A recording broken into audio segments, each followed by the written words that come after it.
Good evening to you. I'm Alyssa Ivanson. We start our show tonight with breaking news just into our newsroom. Aggressive drivers, watch out. This week, Indiana State Police officers hitting the road to cut down on aggressive and reckless driving. A man barricaded inside a house caused quite a commotion on Fort Wayne's south side today. Now that we told him about Dan Headley's problem, changes could be coming soon. Good evening. You have been watching live coverage on CBS News of the mass shooting out of San Bernardino, California.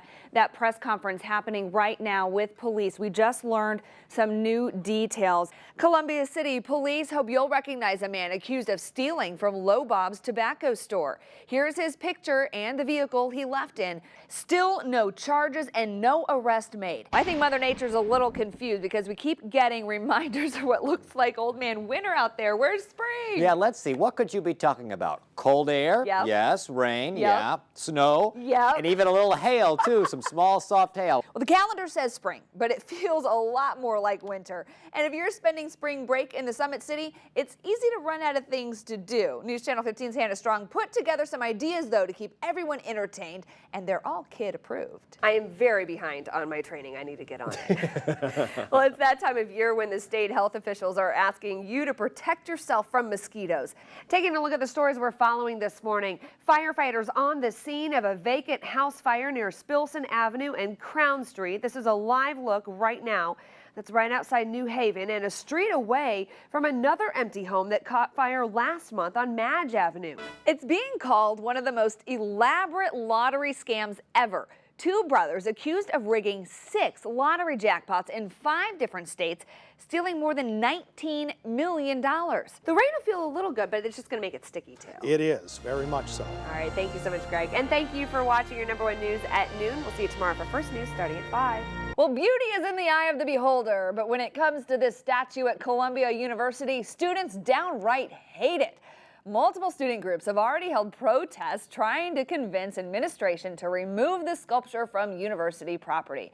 According to the campus newspaper, the sculpture is supposed to be a woman with her legs outstretched before her, propping herself up with her forearm.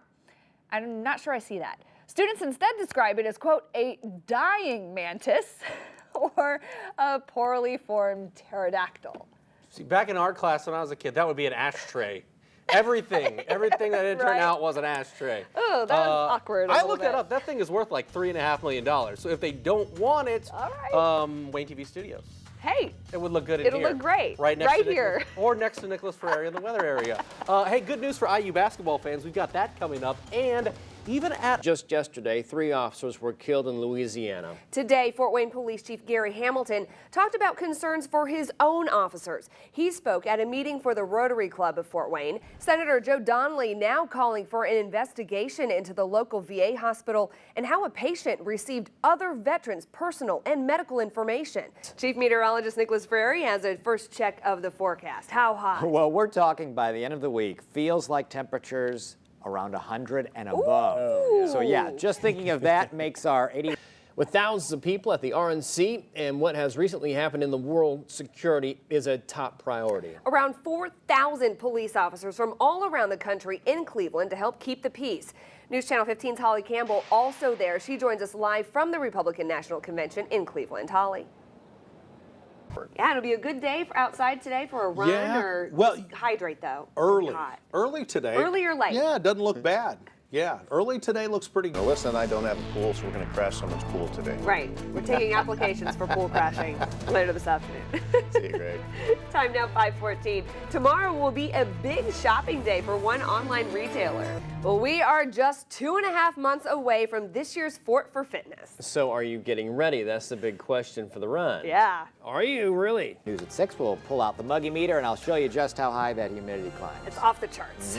The muggy meter makes a return. All Yes. right. See you back here at 6. So when did your independent safety start? We'll release the information when it becomes available. Why won't you answer that question? We'll release it when it becomes available. Will it have like a government certification like most electronic products do? We'll release that information when it becomes available. You understand how that seems kind of weird that you won't even answer when safety testing started? We started safety testing these boxes 15 months ago. This isn't anything new for us. Like I said before, we didn't just build these in the back shop of our home. You know, this has been 15 months in the making, with 3 companies out of the Fort Wayne area building these. We'll release that information when it becomes available. Well, the lot next to the courthouse annex building on Superior is for county employees only. So the accessible spots there are employees only too. But that was a big problem for Dan Headley, who just needed to get to court. A blast from the past has resurfaced now in an app form. But it's not without controversy. Pokemon Finding Dory has been outfished by a group of land-based animals. The Secret Life of Pets is the new #1 at the box office.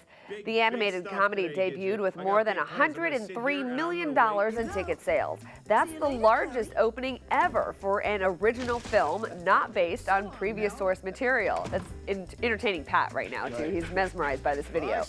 Legend of Tarzan came in second place, while Dory dropped to third. So over the years, we've shown you all kinds of police chases. Now, with that said, this has to be one of the best. It all started this afternoon when police in Los Angeles tried to pull over 2 guys accused of burglary.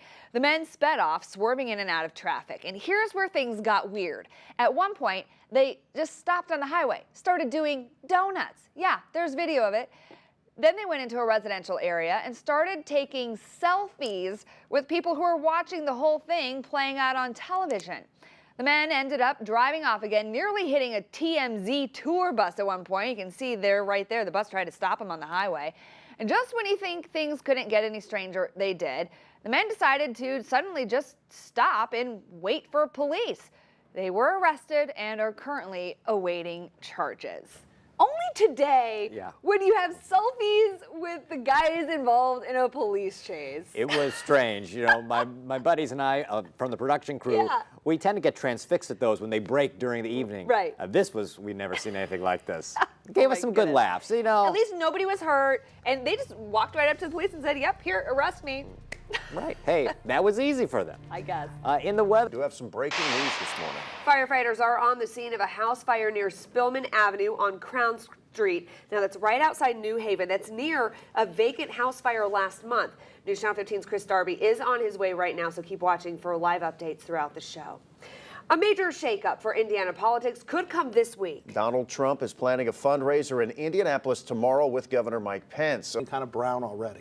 Is it bad that it's Monday and we're already looking forward to the next weekend? Not at all. And hopefully it's just like last. It was beautiful. It was. Thanks, Greg. Time now, 5:46. Up next, the road to Rio has ended for one local athlete. Good evening. You have been watching live coverage on CBS News of the mass shooting out of San Bernardino, California. That press conference happening right now with police. We just learned some new details. At least 14 people dead today in that shooting. At least another 14 people injured, being treated at hospitals right now. We've learned that this active shooter situation started around 11 o'clock at a social services center in San Bernardino, California. Police got the call of a shooting there. When they arrived, it quickly became apparent that it was an active shooter. They went in looking for upwards of 3 people, 1, 2, or 3 shooters. That's still not clear just yet. Those shooters still at large. Police saying that the suspects left the scene in a dark SUV. Right now, there's no information on those suspects other than that vehicle information, and also not clear right now of the motive. We're told that law enforcement really surrounding the area, posting extra officers at the area hospitals, the FBI, the ATF also on scene working on this investigation in San Bernardino. Again, upwards around 3 people possible as the shooters.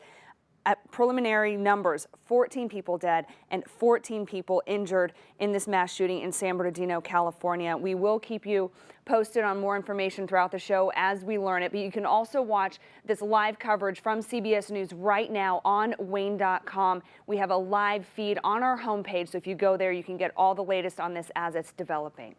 On to our local news tonight. Topping that, more dining options could be coming to downtown Fort Wayne thanks to the city's plans for riverfront development. News Channel 15's Sarah Wagner talked to leaders today about that proposal. She joins us live now from downtown Fort Wayne with more. Sarah.